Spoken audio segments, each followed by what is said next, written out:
Hello everyone, welcome back. So today's dilemma is to print more money or to not print more money, okay? So that is the dilemma that the United States faces, okay? So let's look at the current situation. The total US dollar debt around the world is $75 trillion, okay? So that's the US dollar world debt, okay? Of that, 35 trillion belongs to the United States, okay, the United States government, okay, so that's our national debt, $35 trillion, okay. So the total US cash around the world is $25 trillion, okay. So the obvious problem here is that there's only $25 trillion in US dollars available to pay the total $75 trillion of world debt, okay. So the question becomes like, how is this possible, right? How can you have more debt than you have money available, okay? So this system was designed to work like this, okay? So this is the reason why money has value, because there's never enough money available to pay for all the debt, okay? So everybody's like perpetually chasing that carrot on the stick. So I've covered this on a prior video. I'm gonna real quickly, I'll try to go through it so everybody understands how money is created.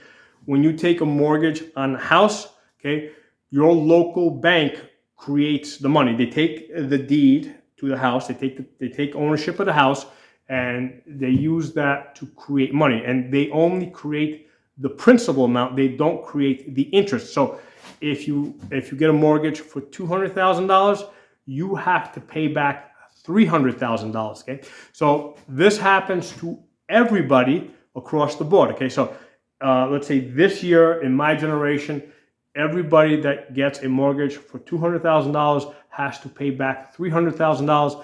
Obviously, there's not enough money for us to pay back our principal plus the interest. How are we gonna do this?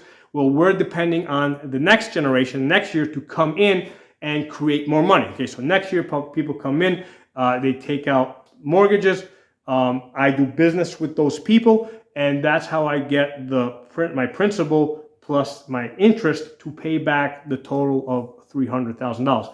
So this is how the system was designed to work. There's never enough money in the system at any given moment to pay off all the debt, and that's the reason why money has value. Now, by the way, a lot of times people say, well, how about if we had a gold-based system? Okay, it wouldn't change. The only thing that changes is that you have to own a gold mine, all right? Because if you don't own a gold mine, you can't create money. So a gold-based system favors the people that have gold mines, okay? So, that's why it's really not a good idea. And I've covered this in a prior video. In our current system, anybody can create money because we can use whatever assets we have to create that money. Okay? Now, the difference here is that we have to put up real assets. The U.S. government, when they create money, they don't put up real assets. They have this concept of debt, okay? So essentially, they are owing themselves money, okay? So there's a limit to how much money I can create because I got to put up a real asset. There's no limit to how much money the government can create. The only thing that kind of limits them is this concept of a debt ceiling, which they vote to raise every year. Okay, so it's really not a real limitation. And if we had, let's say, a gold-based system, that wouldn't change. Okay, back when we were supposedly on a gold-based system, we never really were, but when we were, it was only a 40% ratio, okay, and they could just as easily change that to 35 or 20, or they could raise the price, the value of the gold, because what they did is they forced everybody to sell the U.S. government whatever gold they had at a certain price. I think it was something like $20 or $21. But then a year later, they said, oh, we're revaluing the value of this gold to whatever it was, like $26.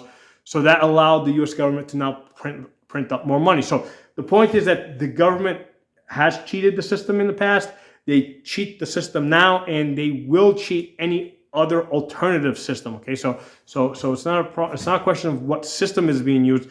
The problem is that the government is willing to cheat any system. Okay, so now you guys understand how money is created. you understand what the government's role in this is, right? That there's no limit to how much money the government can print up, okay? And that's how they got to the point where they have 46%, right? Because 35 trillion is 46% of 75 trillion.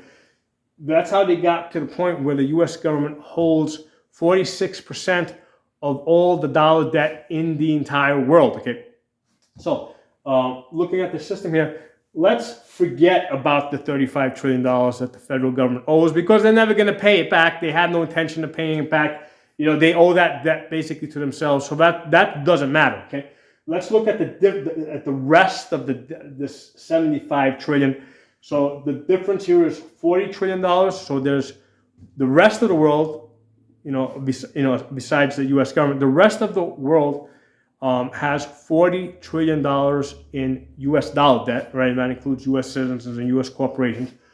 A total of $40 trillion, and there's a total of $25 trillion in cash available to pay the $40 trillion in other debt, okay, in non-government debt. So basically, everybody's going to default if the U.S. government doesn't print more money. So the United States government has to print more money, okay, and put that into circulation so that the rest of the world won't default on this $40 trillion debt, as it's coming due. Now, the U.S. government is completely happy and satisfied with this situation because the rest of the world is now depending on the U.S. government to create more money. Because in this Ponzi scheme, right, going back to the analogy I said before, if I take out a mortgage, I'm depending on people of equal size to me to come in next year and create more money so I can pay back my debt. Well, this works across the board.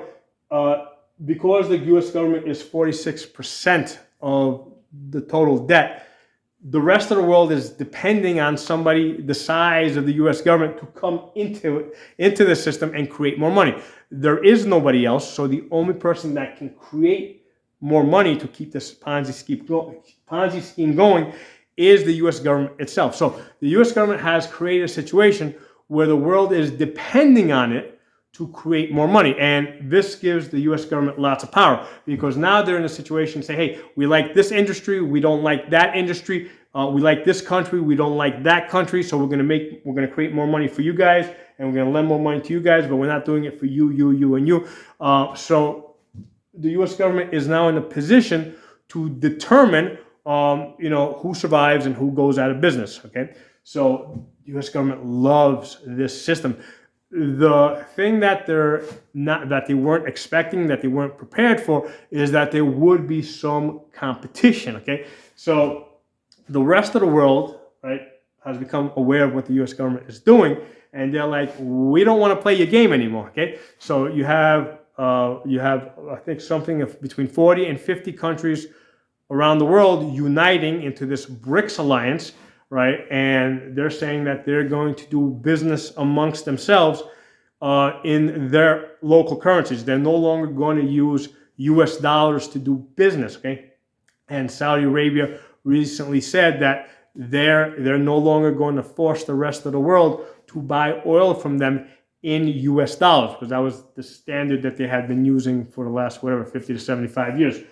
So United States is now in a predicament, right, where they've got all this outstanding, there's all this debt out there, and the world is kind of depending on the U.S. government to create more money, but maybe the rest of the world doesn't care, and maybe they just default, and because the same way that the U.S. government can default on its national debt and nobody can do anything about it, if the rest of the world decides to default, the rest of the world outside of the United States decides to default, what can the U.S. government do about it? Okay, if the rest of the world is no longer playing by these rules. Okay, now one of the options that the U.S. government had in the past is they could use sanctions and put pressure.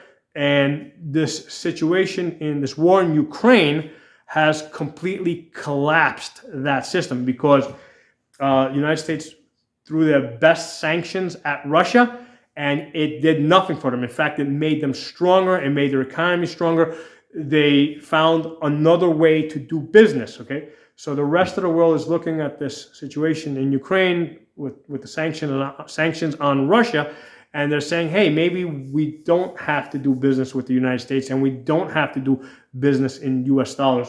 So this now has created an extremely uncertain, unpredictable type of situation, because which countries are going to continue to run on US dollars, which countries are going to enforce the dollar debt, which countries might try to convert that dollar debt into another currency.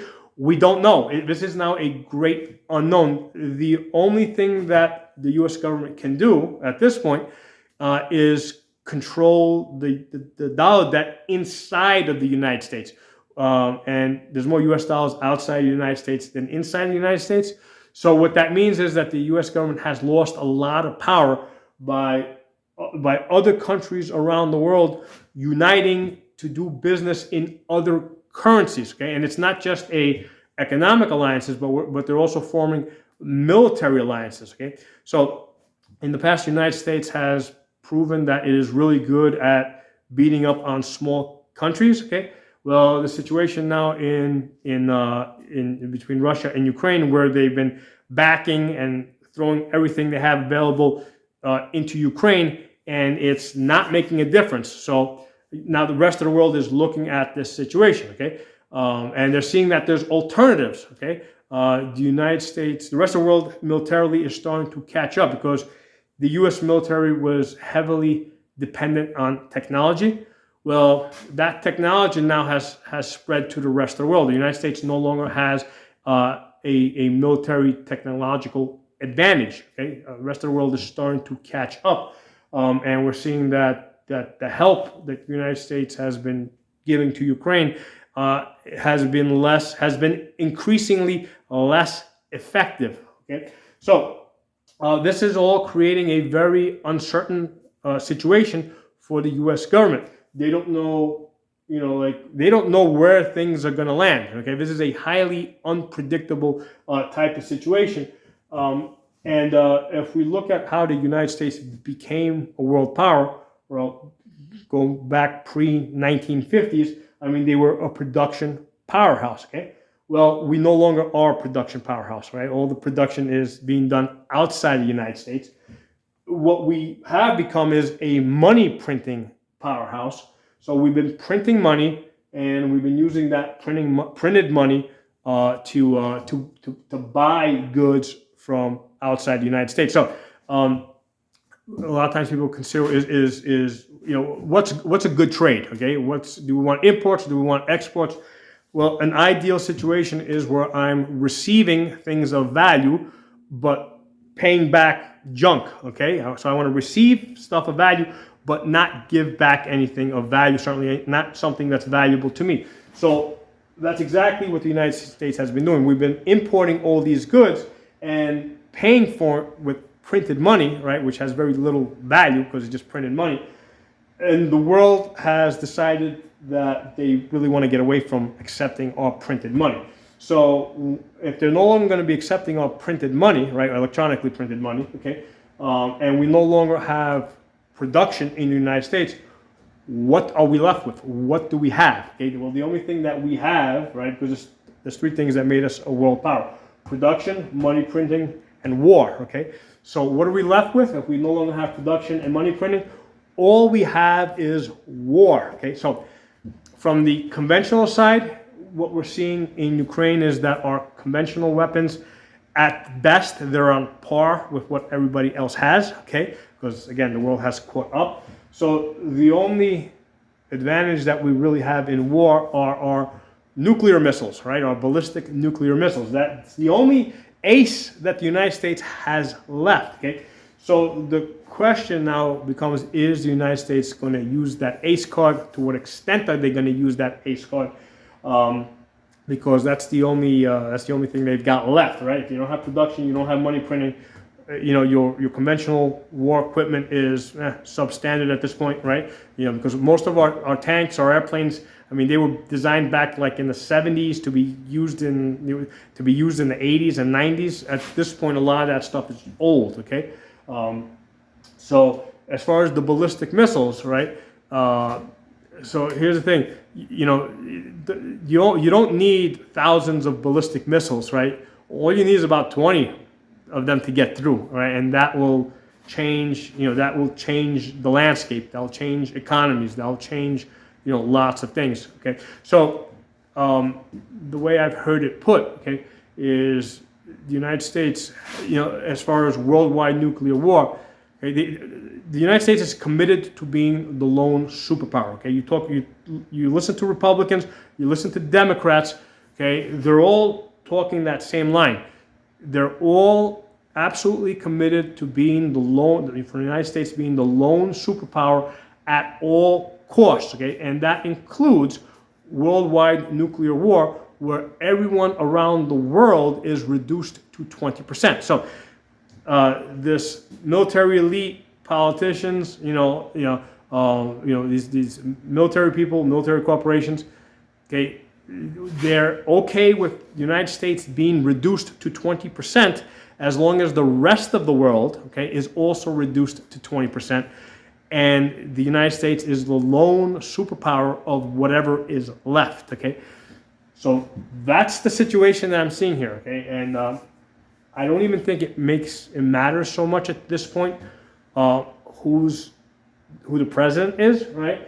Because this country is at this point is being run by bureaucracies, right? By the military-industrial complex.